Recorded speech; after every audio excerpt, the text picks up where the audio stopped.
Crisis on Temu platform. Mass exodus of sellers and protests. Recently, e-commerce platform Temu, the overseas division of Chinese giant Pinduoduo, has been facing a serious crisis. Sellers are leaving the platform en masse, and those who remain are facing huge fines and financial losses.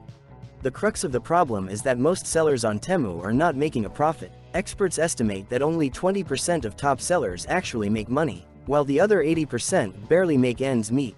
The situation is exacerbated by an opaque penalty system that can reach up to 5 times the order value.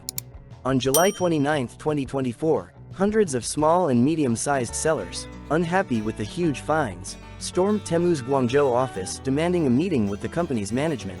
The protesters called themselves victims of the platform's unfair policies. According to the sellers themselves, the total amount of fines and withheld funds amounted to about 138 million yuan, affecting 407 entrepreneurs. On average, each seller was fined 330,000 yuan, about 46,000 United States dollars.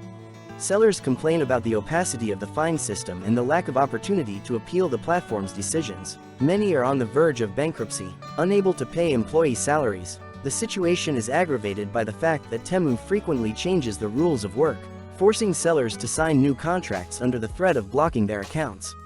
Despite the problems with sellers, Temu has seen impressive growth. Launched in September 2022, the platform quickly expanded to 75 countries and regions. By April 2024, Temu's U.S. user base surpassed 100 million and total unique visitors reached 467 million, second only to Amazon. The company's revenue for 2023 was 94.1 billion yuan, up 241% from a year earlier.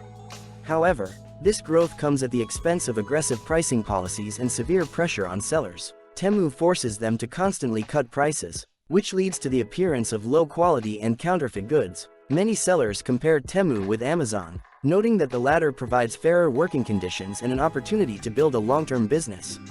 The situation with Temu raises important questions about the future of Chinese e-commerce and exports. Some experts believe that Temu's approach, based on price wars and harsh penalties, ultimately harms the reputation of Chinese goods and hinders the development of the industry.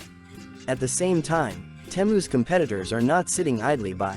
Amazon, for example, has announced the launch of a new project, a low-price goods store targeting Chinese sellers. This could be a serious challenge for Temu in the near future. The crisis at Temu is far from resolved. The company will have to find a balance between rapid growth and fair treatment of sellers if it wants to maintain its position in the global e-commerce market. Thank you for watching this video.